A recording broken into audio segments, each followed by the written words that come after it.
Hello दोस्तों, आज की कहानी है एक थी वेश्या भाग 30। सुबह के 8 बज रहे थे। अपनी योजना के अनुसार सुमन किसी को बिना कुछ बताए चुपचाप घर से निकल गई और छुपते छुपाते वह कलानौर के बस स्टेशन पर आकर सहारनपुर जाने वाली बस का इंतज़ार करने लगी। थोड़ी देर बाद सहारनपुर जाने वाली बस वहां आ जाती है।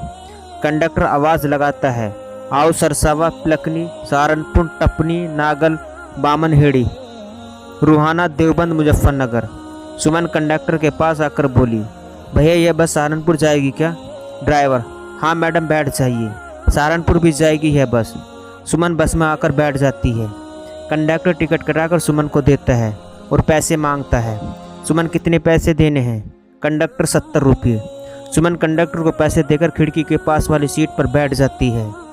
बस स्टैंड पर रीना सुमन के बस में बैठ जाती है तो वो रवि से कहती है, रवि वो देख सुमन यहाँ अकेली कहाँ जा रही है, चल भाई पूछते हैं।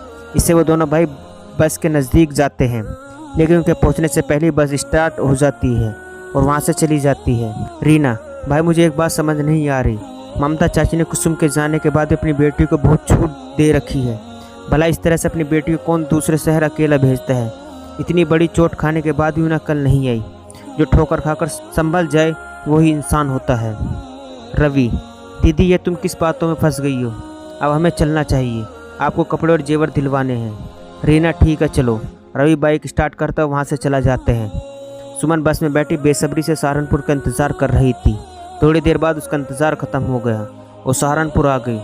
सुमन बस से नीचे उतर गई और बस स्टैंड पर बनी हुई सीट पर बैठ गई। बैठकर सुमित का इंतज़ार करने लगी। सुमन पहली बार अपने गांव से बाहर निकली थी। उसने पहले कभी इतना बड़ा शहर नहीं देखा था। वो चारों तरफ फैली आबादी को देख रही थी। तभी वहाँ सुमित आ जाता है। सुमित के साथ शिवम भी आया था। सुमित, तुम आने में कोई तकलीफ़ तो नहीं हुई? कुसुम, ये सब फालतू की बातें मत करो, यह बताओ मेरी बहन कुसुम कहाँ पर मिलेगी और ये लड़का कौन है? सुमित, ये मेरा दोस्त शिवम है, ये सहारनपुर में ही रहता है और इसी ने मुझे कुसुम के बारे में बताया है। चलो बाइक पर बैठो, चलते हैं कुसुम के पास। सुमन, मैं क्यों जाऊँ? तुम दोनों के साथ बाइक पर बैठकर।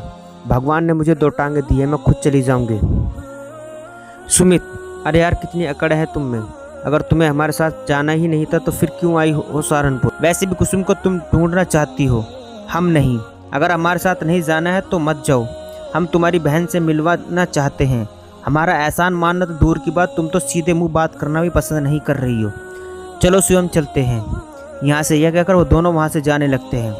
उन दोनों का जाता देख सुमन सुमित को आवाज़ देती है, रुको सुमित, मैं तुम्हारे साथ चलने के लिए तैयार हूँ।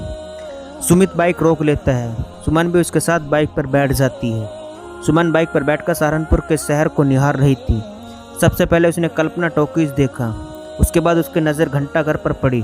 वहाँ का नज़ारा देखकर एक पल के लिए सुमन कुसुम को भूल गई थी। वो बस सारा शहर घूमना चाहती थी। तभी उसके दिमाग में एक बात आती है कि वो अपने लक्ष्य में भटक रही है। वो सुमित से पूछती है, तुम्हारी बाइक पर बैठा हुए पूरा 1 घंटा हो गया है, कब को आएगा कुसुम का घर? सुमित, बस थोड़ी दूर और, फिर हम अपनी मंजिल पर पहुंच जाएंगे। यह कहकर सुमित बाइक एक सुनसान गली में ले जाता है। वो गली आगे चलकर बंद थी। सबसे आखिर घर के सामने सुमित बाइक को रोक लेता है। सुमन, यह कहाँ आ गए हम? क्या कुसुम यहीं रहती है? सुमित, हाँ कुसुम यहीं पर रहती है, चलो अंदर चलते हैं। सुमित और शिवम घर में घुसने लगे। सुमन, तुम ऐसे अंदर कैसे जा सकते हैं, वो भी बिना दरवाज़ा खटखटाए? इसका मतलब यह हुआ कि तुम दोनों इस घर से अनजान नहीं हो, अक्सर यहाँ आते जाते रहते हो। भला कोई अजनबी ऐसे ही तो किसी घर में अंदर नहीं जा सकता। सुमित, ये क्या अनाप शनाप बोल रही हो? मैं बिना दरवाजे खटखटाए इसलिए अंदर जा रहा हूँ कि कुसुम मेरी दोस्त है और उसे इस बात से कोई एतराज़ नहीं। मैं किसी भी वक्त उस घर में आ जा सकता हूँ। सुमन, चलो 1% अगर मैं तुम्हारी बात मान भी लेती हूँ, फिर भी मेरे दिमाग में एक शंका है। कुसुम तुम्हारा दोस्त है, तुम किसी भी वक्त उसके घर आ जा सकते हो, लेकिन वो स्वयं की तो दोस्त नहीं है ना। यह क्यों सीधा उसके घर में घुसा जा रहा है? सुमित, वो इसलिए क्योंकि यह कुसुम का देवर है, यह घर इसका ही है। भला कोई अपने घर में जाने से पहले दरवाज़ा क्यों खटखटाएगा? सुमन, ओह माफ़ करना, मैं नहीं जानती थी कि तुम कुसुम के देवर हो। लेकिन सुमित, तुमने तो कहा था कि यह तुम्हारा दोस्त है, तब तो तुमने मुझे नहीं बताया था कि यह कुसुम का देवर है। कहीं ऐसा तो नहीं कि कुसुम को घर से भगाने में तुम दोनों का ही हाथ हो?